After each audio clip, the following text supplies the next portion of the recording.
रायगडच्या सुधागड तालुक्यातील मौजे भेरव येथील शेतकरी चिंतामण पवार यांच्यावर आपल्याच मालकी हक्काच्या जमिनीसाठी तब्बल 5 वेळा आमरण उपोषण करण्याची वेळ आली आहे।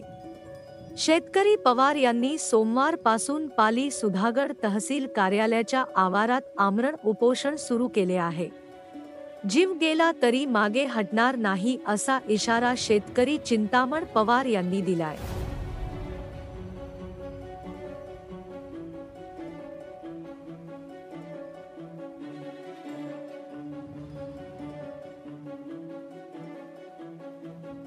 तो कागद पोहोचवायचा आहे, तो कागद त्याच्यावर पोहोचत नाही, एसएलआरला पोहोचवला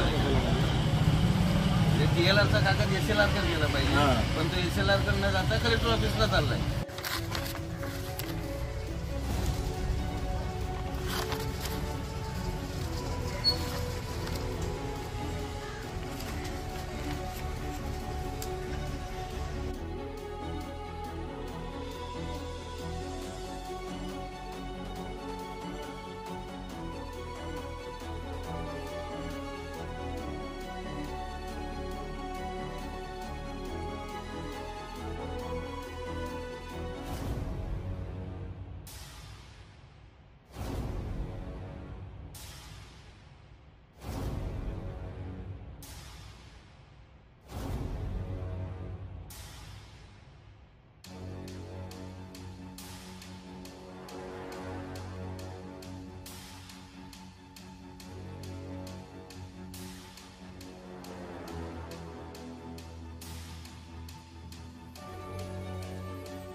काय सांगाल, या ठिकाणी शेतकरी उपोषणाला बसलेले आहेत, आपण पाठिंबा दिलाय, काय नाव आपलं आणि काय भूमिका आहे?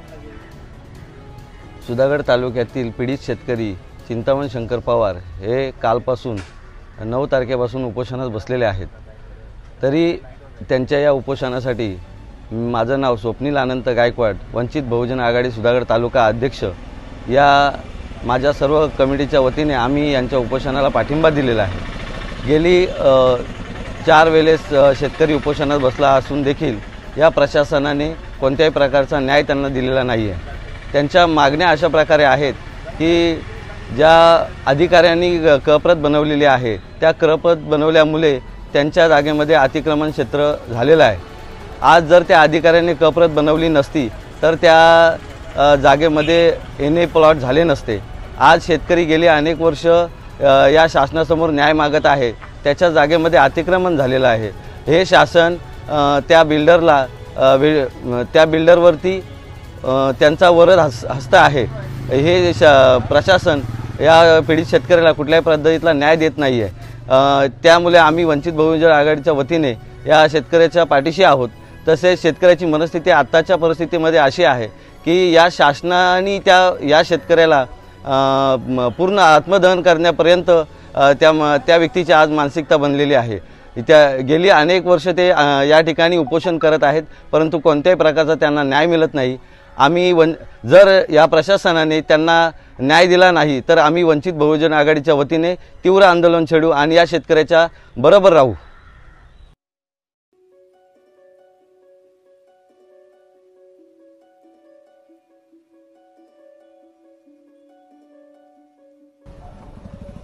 काय सांगाल, आपण पाली सुधागड तहसील कार्यालयाच्या बाहेर आमरण उपोषणाला बसलेला आहात, काय नाव आपलं आणि नेमकी आपली मागणी काय आहे? माझं नाव चिंतामण शंकर पवार, मी भेरवगावचा रहिवासी आहे। माझी औंढ्या हद्दीमध्ये 3 सर्वे नंबर होते, त्यातला एक सर्वे मी बिल्डर पागोरे योग्य देसाई यांना विकला। पण बिल्डरने डेव्हलप करताना माझ्या 104 आणि 104 दोन सर्वे नंबरमधील 22 गुंठे जागा त्यांनी अतिक्रमण केलं। त्यासाठी मी सरकारी मोजणी टाकली तेव्हा मला समजलं की आपली 22 गुंठे जागेमध्ये अतिक्रमण आहे। मी तहसीलदारांना यांना वेळोवेळी पत्र दिलं की बाबा माझ्या जागेत अतिक्रमण आहे। जिल्हाधिकाऱ्यांना पण दिलं। जिल्हाधिकाऱ्यांच्या पत्रातून तहसीलदारांना पत्र आलं की बाबा चौकशी करून पाणी करा। तेव्हा तहसीलदारांनी चौकशी करून त्याचे पूर्ण मेजरमेंट घेऊन अतिक्रमण झाले असं सिद्ध केलं। त्याच्यानंतर भूमी अभिलेखनी आम्हाला लेखी लिहून दिलं की ज्या सर्वेयरांनी मोजणी केली त्यांनी जागेवर न मोजणी करता टेबलावरच मोजणी केली। त्यामुळं तिथे जो भूमी अभिलेखचा जो आहे तो मला जास्त सतावतो। कारण काय, जर ती जागेवर मोजणी झाली असती तर माझ्या 22 गुंठे जागेमध्ये अतिक्रमण झालं नसतं। हे तहसील कार्यालयाला मी वेळोवेळी सांगून त्याच्या लोकशाही मार्गातून उपोषण केलं, पण तहसील कार्यालयातून खाली आश्वासने मिळतात, त्याच्या पलीकडे काय देत नाही। आत्तासुद्धा आम्हाला आजच्या उपोषणाला तहसीलदारांनी आम्हाला पत्र दिलं। आमची मागणी काय आहे, तुम्ही आम्हाला पत्र काय देत आहे? तुम्ही सरळ प्रांताला पत्र देत आहे, कलेक्टरला ज्या भूमी अभिलेखनी केलं आहे त्याला पत्र द्या, टाउन प्लॅनिंगला पत्र द्या, तर ते तहसीलदार कलेक्टर आणि प्रांताला पत्र देतात। मग आता तुम्ही सांगा, हे फिरवाफिरवाचं फक्त काम करतात आणि शेतकरी मी गरीब आहे मला ते वेठीस धरण्याचं काम करतात।